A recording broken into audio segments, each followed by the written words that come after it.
ଥିଲା ମାତୃଭୀତିର ଉଜ୍ଜଳକର ମୁଖ, ବୀର ବିକ୍ରମେ ବିନାଶୀ ବୈରୀ ବିଦୁରିତ କର ଦୁଃଖ। ଉପସ୍ଥିତ ବିଚାରକ ମଣ୍ଡଳୀ, ମୋର ପୂଜ୍ୟ ଗୁରୁଜୀ ଗୁରୁମା ତଥା ଶ୍ରଦ୍ଧେୟ ଭାଇ ଓ ଭଉଣୀ, ଆଜି ହେଉଛି ନଭେମ୍ବର ମାସ 15 ତାରିଖ। ଏହି ଦିନ ଭଗବାନ ବିର୍ସା ମୁଣ୍ଡା 1824 ମସିହାରେ ଝାଡ଼ଖଣ୍ଡର ରାଞ୍ଚି ଠାରୁ 45 କିଲୋମିଟର ଦୂରରେ ଥିବା ଉଲିହୁଡ଼ି ଗ୍ରାମରେ ଜନ୍ମଗ୍ରହଣ କରିଥିଲେ।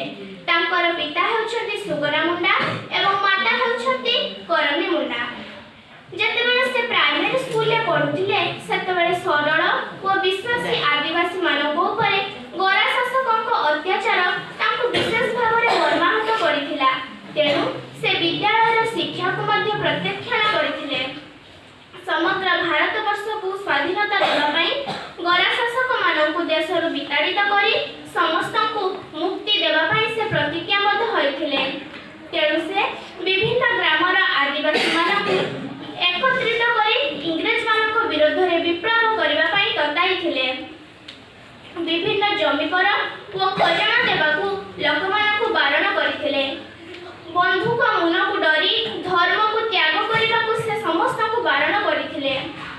ଏହି କାରଣ ଯୋଗୁଁ ସେ 1895 ମସିହା ଅଗଷ୍ଟ 16 ତାରିଖରେ ଏସ୍ପି ମେୟର୍ସଙ୍କ ନେତୃତ୍ୱରେ ତାଙ୍କର 15 ଜଣ ସହକର୍ମୀମାନଙ୍କ ସହିତ ତାଙ୍କୁ 2 ବର୍ଷ ଜେଲ୍ ଦଣ୍ଡ ଭୋଗିବାକୁ ପଡ଼ିଥିଲା। ମାତ୍ର ଏହା ନିୟତିର ନିୟମ ବିରୁଦ୍ଧରେ ଥିଲା। ସେହି 2 ବର୍ଷ ପୂରିବା ପୂର୍ବରୁ ମହାରାଣୀ ଭିକ୍ଟୋରିଆଙ୍କର ସୁବର୍ଣ୍ଣ ଜୟନ୍ତୀ ପାଳନ ଅବସରରେ ସମଗ୍ର ଜେଲ୍ର କଏଦୀମାନଙ୍କୁ ମୁକ୍ତି କରିଦେଇଥିଲେ। ସେଥିମଧ୍ୟରୁ ବିର୍ସା ମୁଣ୍ଡା ଓ ତାଙ୍କର ସହକର୍ମୀମାନେ ମଧ୍ୟ ଥିଲେ। ସେହି ବିପ୍ଳବର ବହ୍ନି ହୁତୁ ହୁତୁ ହୋଇ ସାରା ଦେଶରେ ଜଳିବାକୁ ଆରମ୍ଭ କରିଥିଲା।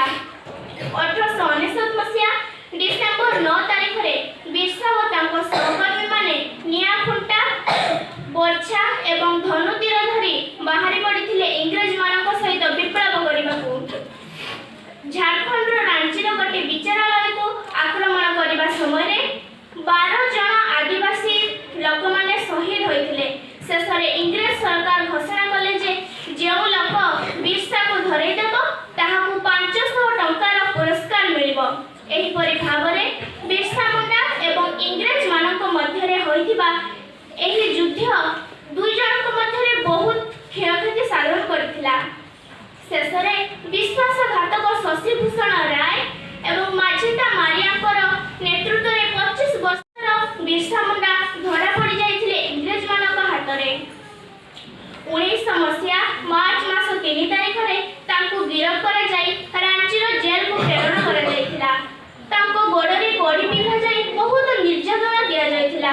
ଶେଷରେ କାୟର ଇଂରେଜ ହାତରେ ନ ମାରି ଭାତରେ ମାରିବାକୁ ମଧ୍ୟ ପଛାଇଲେ ନାହିଁ। ସେମାନେ ବିର୍ସା ମୁଣ୍ଡାଙ୍କ ଖାଦ୍ୟରେ ବିଷ ମିଶାଇ ଦେଇଥିଲେ। ଶେଷରେ 1900 ମସିହା ଜୁନ୍ ମାସ 9 ତାରିଖରେ ବିର୍ସା ମୁଣ୍ଡା ନିଜର ଶେଷ ନିଶ୍ୱାସ ତ୍ୟାଗ କରିଥିଲେ। ଆଜି ସେ ନାହାନ୍ତି ସତ, ମାତ୍ର ଦେଶ ମାତୃକା ତାଙ୍କୁ ଝୁରୁଛି। ଫେରିଆ ରେ ବିର୍ସା ଫେରିଆ, ତ ମାତୃଭୂମିକୁ ଥରେ ଫେରିଆ। ଏତିକି କହି ମୋ ବକ୍ତବ୍ୟକୁ ବିଶ୍ରାମ ଦେଉଛି। ଭାରତ ମାତା କି ଜୟ, ବନ୍ଦେ ମାତରମ୍।